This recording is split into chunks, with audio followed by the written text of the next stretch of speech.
nós faremos agora o eixo Educomunicação, Educação e Mídia, sem debate ao final, porque na sequência nós vamos já chamar o eixo Educação dos Profissionais do Sistema de Justiça e Segurança Pública. Isso, como nenhuma mesa talvez vai ter condições de fazer o diálogo, porque as pessoas precisam ir embora, então que a gente compreendesse que pelo menos vão trazer para nós o que os respectivos órgãos têm feito em relação à educação e direitos humanos, tá? Então eu vou chamar a Maria Heder, que vai coordenar o eixo Educomunicação, Educação e Mídia, para convidar os palestrantes.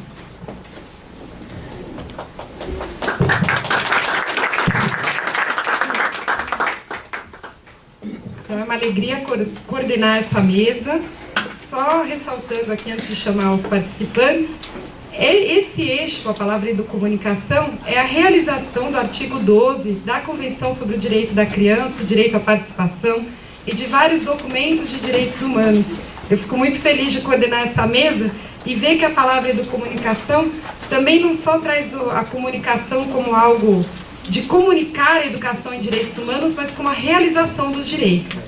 E nesse espírito, né, de realização dos direitos e de garantia, eu convido o professor Geraldo Suzigan, dirigente do Núcleo de Educação e assessor especial da presidência da TV Cultura, a compor a mesa.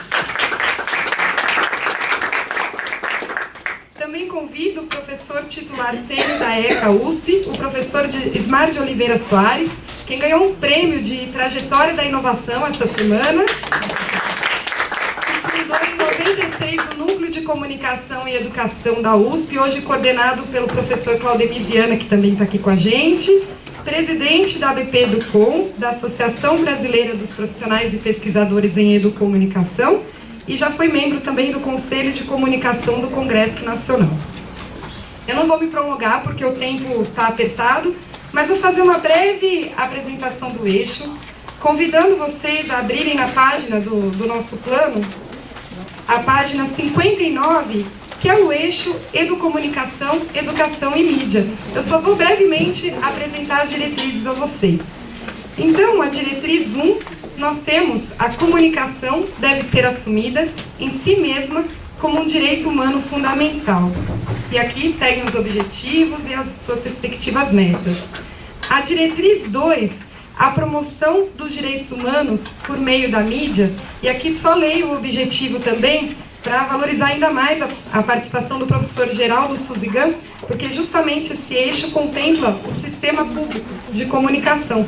Já no seu objetivo 4, integrar o sistema público de comunicação e seus canais educativos e culturais ao plano de educação e direitos humanos do Estado de São Paulo, com eles mantendo contato permanente, levando em conta as especificidades de suas respectivas contribuições.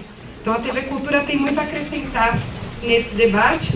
Claro que lembrando também que esse eixo trata, né, no seu objetivo 5, também dos meios privados e de comunicação.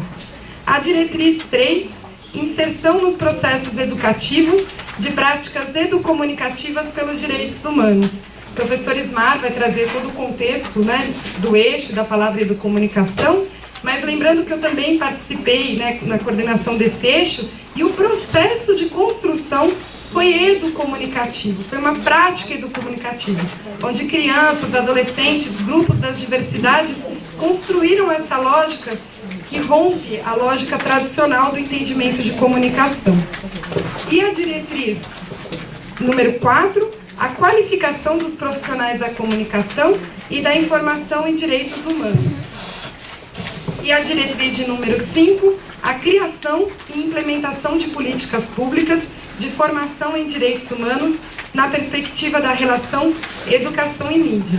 Então, para começar a mesa, é só pensarmos, né, quantos grupos já apresentaram aqui no período da manhã, com trabalhos maravilhosos, que processos dialógicos permitiram a essas crianças, jovens, adultos, idosos, a realizar o seu direito participando coletivamente desses processos.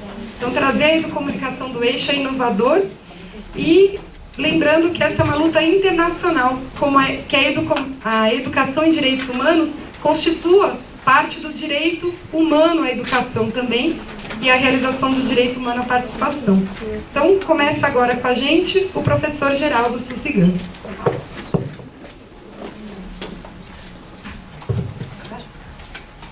Boa tarde a todos, é um prazer participar dessa prática, né? Porque basicamente é uma prática, uma discussão prática daquilo que está acontecendo, mas essa é direitos humanos, né? A formação da pessoa humana num país como o Brasil carece de muita atenção e muita dedicação de todo mundo que trabalha nessa área. A TV Cultura faz parte da Fundação Padre Anchieta. A Fundação Padre Anchieta também tem a instituição de direito privado que tem autonomia, tem um conselho autônomo, etc. É uma TV pública, é uma rádio pública, tem rádios e TVs e toda uma mídia social que hoje acontece lá, porque obviamente a TV aberta começa a perder espaço para a internet, etc. Então, em streaming, a transmissão direta por celulares, computadores, etc. Porém, a quantidade de pessoas que têm acesso à internet para poder assistir a televisão, por exemplo, ou sob demanda, ou a televisão fechada, que é sob demanda, você vai lá e procura o que você quer, ou na internet que você baixa, ainda é muito pequena perto daqueles que assistem a TV aberta. A classe C e D, a TV digital, hoje chega com um longo alcance e ela tem um papel fundamental. A TV Cultura tem uma história, eu não vou falar das rádios, porque senão eu vou me estender muito, mas a Rádio Cultura FM, por exemplo, tem um papel enorme na questão da cultura clássica, erudita e popular. A TV Cultura, a Fundação Padre Anchieta tem 3 canais de TV. Um é a TV Cultura, que todo mundo conhece, principalmente em São Paulo, mas ela está em todo o Brasil. A gente conseguiu transformá-la novamente numa rede nacional de TV, porque durante períodos passados ela tinha sido muito reduzida e ficou, quando muito, na Grande São Paulo. Nós retomamos isso por atos do governo federal e da forma como foi tratada há alguns anos atrás. Eu voltei para lá em 2013 e a luta de 2013 para cá foi exatamente voltar a ser uma rede nacional de TV.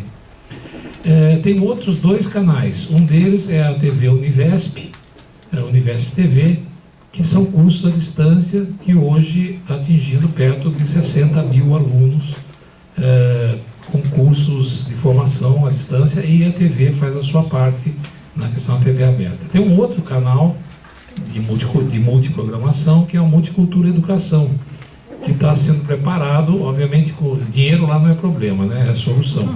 Então, precisa de muito dinheiro para se fazer um pouco de televisão. E esse canal 2.3 digital, ele está sendo dedicado, quer dizer, será mais daqui para frente, né? Isso nós estamos investindo numa TV exclusivamente educação, né? E só terá a programa grade inteira é educação. Mas voltando para a TV Cultura, ela tem uma história de jornalismo que onde se fala em direitos e humanos e tudo o que aconteceu desde os tempos mais negros, lembrando Vladimir Herzog, por exemplo, e todo o que aconteceu de lá até hoje, ela tem primado por tentar ser plural, né? Não ficar focado num... É muito difícil você falar assim, não temos partidos, não temos... nós somos totalmente isentos, ninguém é totalmente isento. Mas no Estatuto e no atual Guia de Jornalismo TV Cultura, que acabamos de fazer, a tentativa é ser cada vez mais plural, combater uma coisa que está muito hoje forte no Brasil, que é a cultura do ódio, né? A separação pelo ódio. Todo mundo tem ódio de todo mundo. Quer dizer, você fala oi, a pessoa fala discordo, detesto, te odeio. E para se construir um país, realmente não é a melhor opção.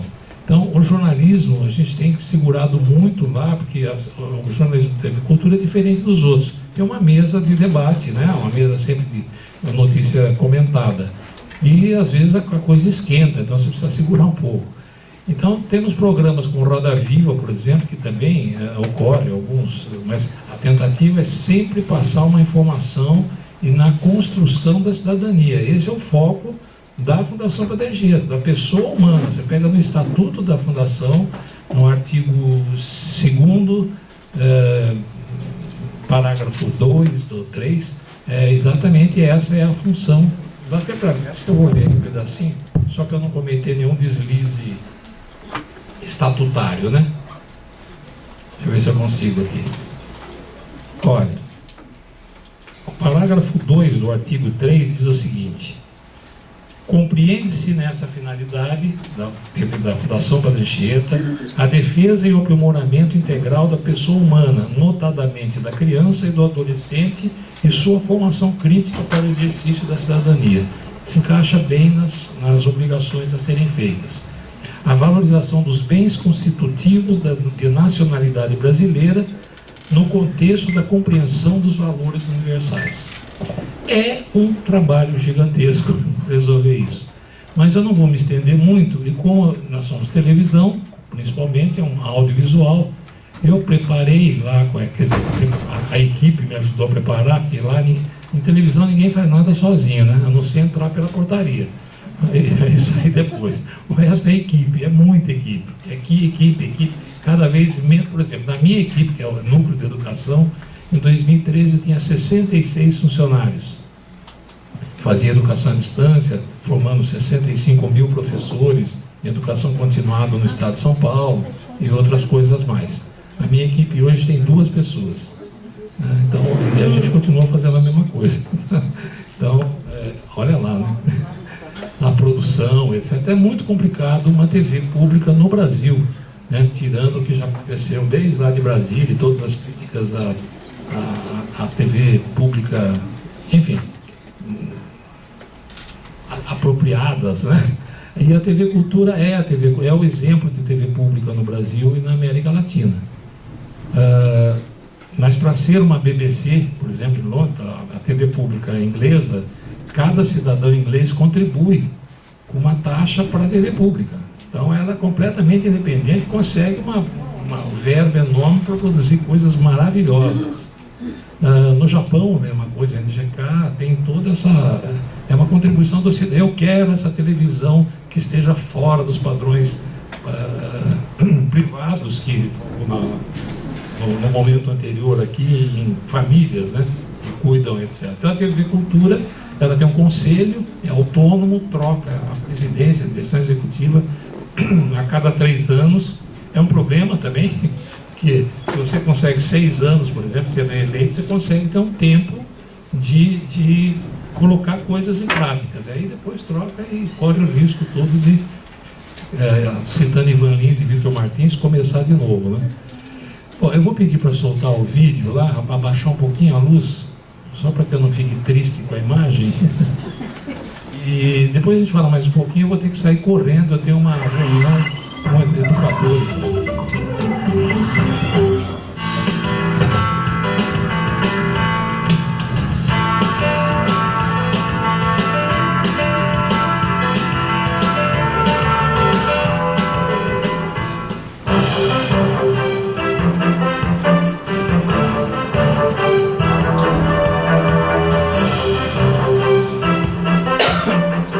Calçada, cães que latem o tempo todo, caçambas atrapalhando pedestres e motoristas.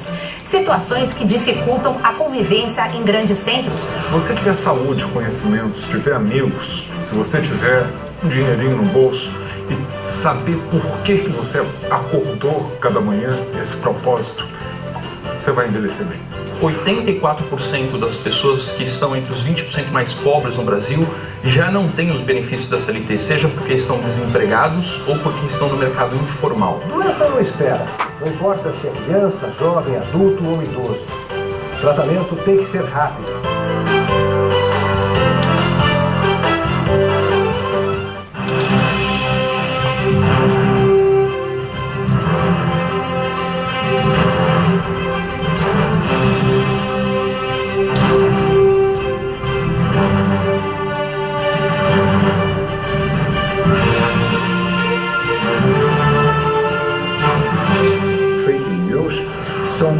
notícias enganosas que causam um dano irreparável a uma candidatura. Mas quem vai pensar em reestruturar o Estado brasileiro para que as pessoas vivam em paz? Então, acho que esse é um tema determinante dessa campanha. Qualquer presidente eleito, ele vai ter que fazer a reforma da Previdência. Que reforma que eles estão prometendo? Nenhuma.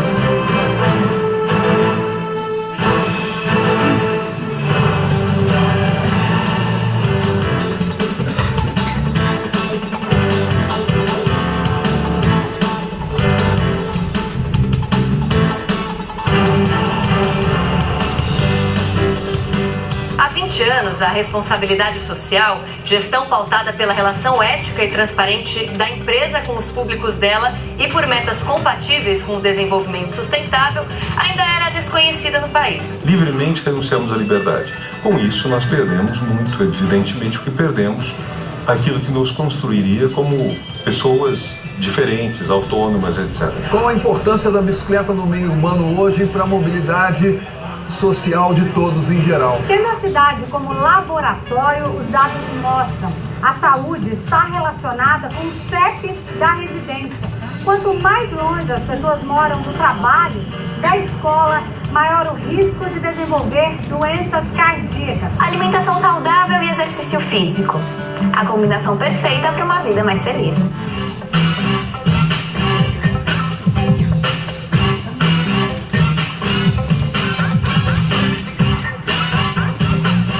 Você sabe me dizer como a gente pode demonstrar respeito pelas pessoas? É me demonstrar respeito quando pergunta como alguém está se sentindo. Puxa, eu estou há muitos dias sem tomar banho, porque eu tava brincando e fazendo outras coisas. Sim, você está com cheiro muito forte e por isso a Lola sempre toma banho todos os dias com sabonete e a pele dela fica cheirando muito, mas muito bem, monstro. Fomos estudando todos os vieses do comportamento positivo para o envelhecimento com qualidade. Há uma harmonia entre o homem e a natureza aqui. Esse é o foco principal. Aqui para nós é um verdadeiro paraíso. Eu nasci aqui e vou morrer aqui mesmo. Aqui é um lugar muito bom de viver.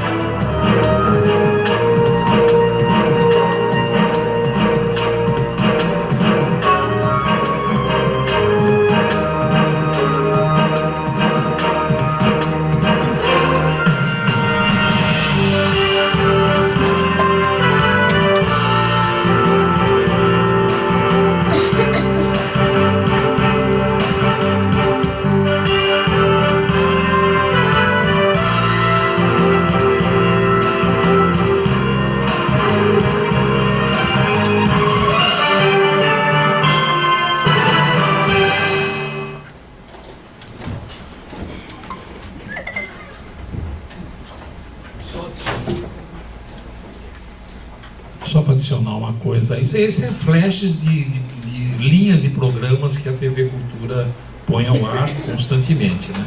E sempre buscando esse foco da construção da cidadania e, obviamente, a defesa dos direitos humanos, né? Não há cidadania sem direitos e sem os humanos, né? Principalmente. Na base do nosso planejamento estratégico, estamos trabalhando há 4, 5 anos para deixar uma coisa mais duradoura lá, tem 4 eixos fundamentais. Um deles é a cultura, a educação, o infantil, a infância, e a educação, cultura, infância e entretenimento. Só que esse entretenimento, ele passa por todas essas áreas. O jornalismo é o quinto foco direto do eixo, porque é através do jornalismo que você consegue passar uma informação confiável, discutida, conferida, para que não tenha a tal da fake news, como hoje em dia está assim, né? De repente você fala, vira qualquer coisa. E é transversal nesses eixos a cultura e a educação. Lá atrás foi fundado como TV educativa, TVs e rádios educativas. Ainda num processo de tentar educar, alfabetizar à distância, aquele negócio todo. A educação é uma coisa muito mais ampla e a cultura eu costumo dizer que é a irmã rebelde da educação.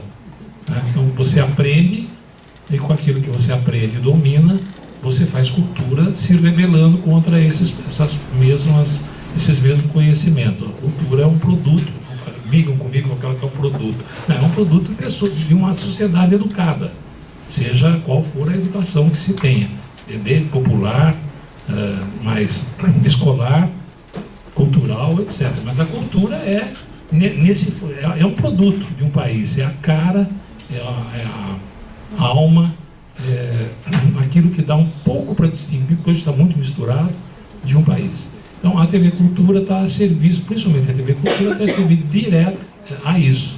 Né? Você tem um programa de calouros e música erudita, por exemplo. Né? Então, eu acho que a TV Cultura tem contribuído muito para isso, aberto muito debate sobre isso, e é uma coisa aberta que considero que educa mídia, dentro da Educa Mídia. Muito obrigado.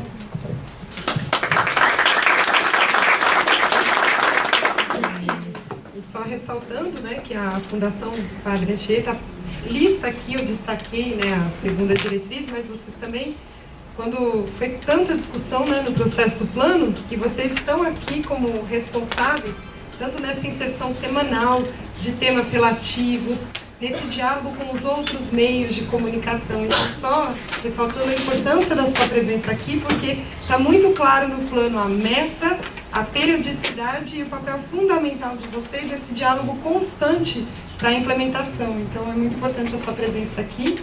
E eu já vou agradecer em nome do Instituto Paulo Freire, do CONDEP, da Comissão Estadual de Direitos Humanos e de todos da Defensoria, que o senhor disse que tem um compromisso, e agradecemos imensamente a sua participação e nos comprometemos a dar uma devolutiva no final do evento para manter esse diálogo também. Vamos estar sempre à disposição para poder colaborar e construir esse grande trabalho. Obrigado. Obrigada.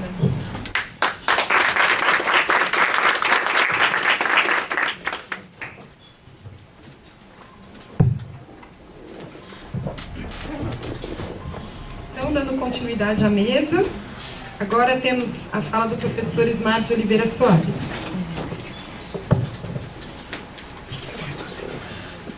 Que bom, que estamos aqui.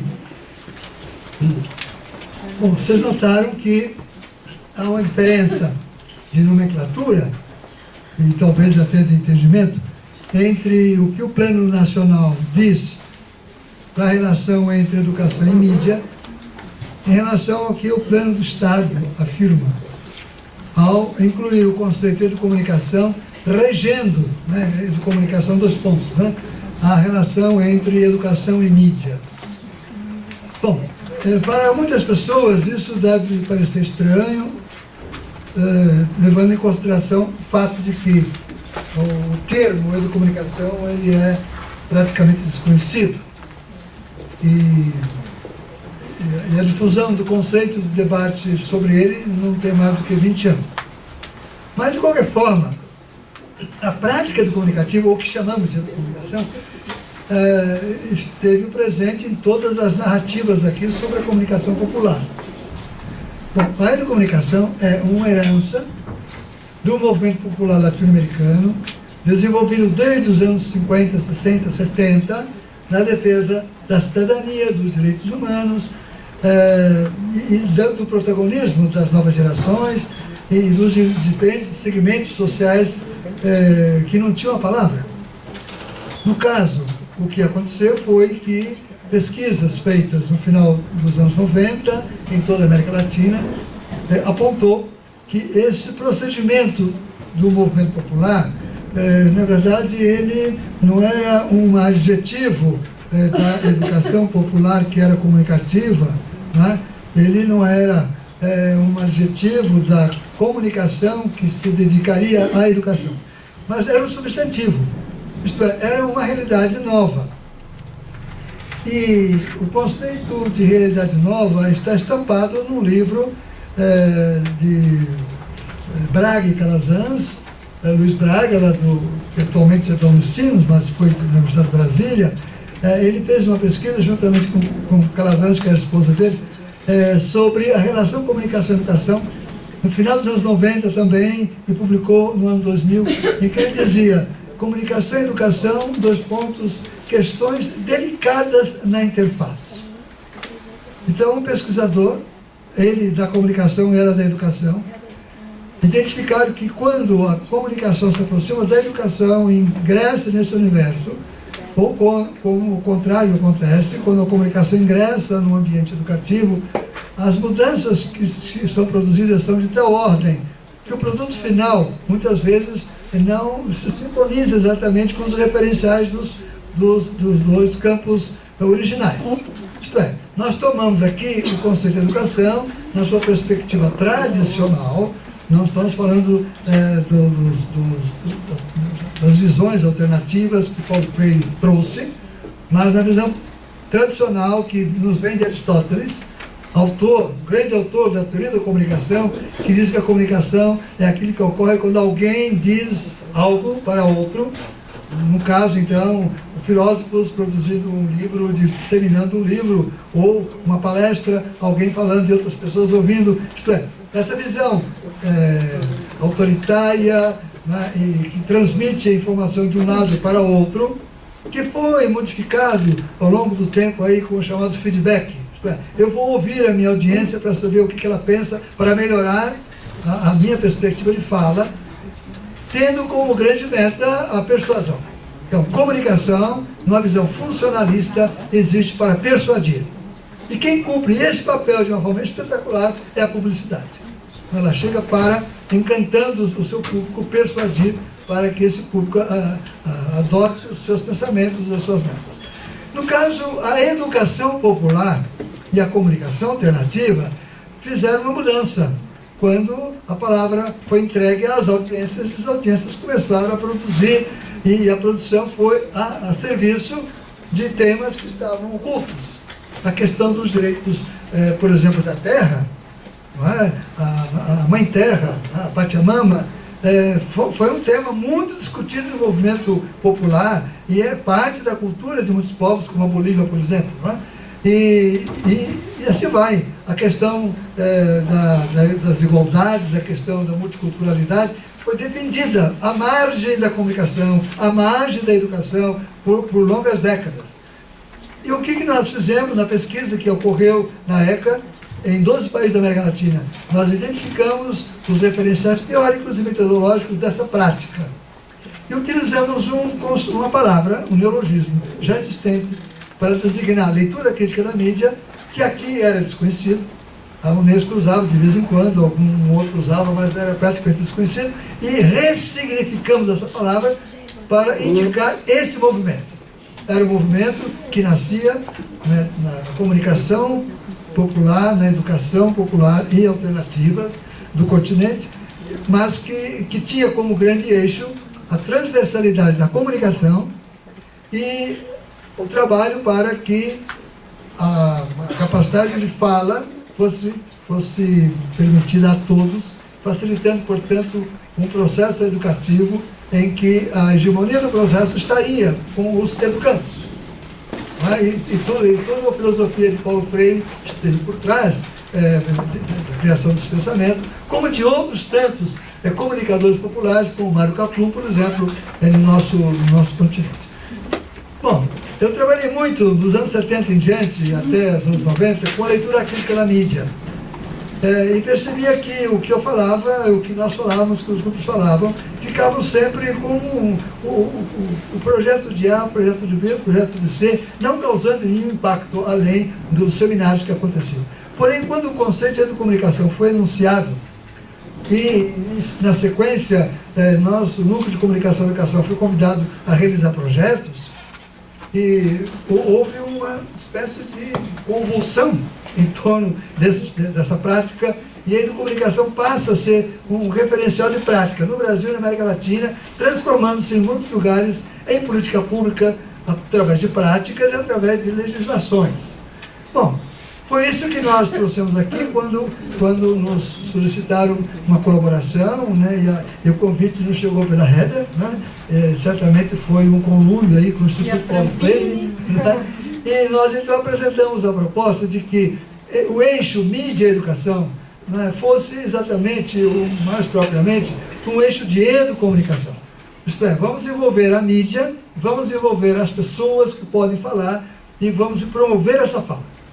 Então, se vocês lerem depois, com calma, o eixo 4, comunicação, educação e mídia, vocês vão perceber que o texto se refere à mídia, se refere às práticas de educação não formais, se refere à educação que se dá no espaço formal. E nós não vamos aqui entrar em detalhes, inclusive por causa do tempo, mas o que nós fizemos foi cumprir o que está mandado aqui. Né? A palavra deve ser entregue a quem está implementando práticas de educomunicação. E nesse momento nós temos uma alegria muito grande de ter aqui presente entre nós alguns adolescentes. Esses adolescentes são de duas instituições.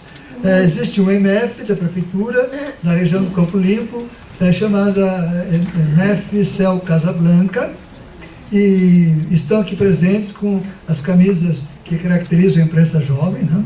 E temos uma escola na região dos Jardins, de tradição italiana, que cumpre agora 110 anos, não é isso? 110 anos, que é o Dante Alighieri.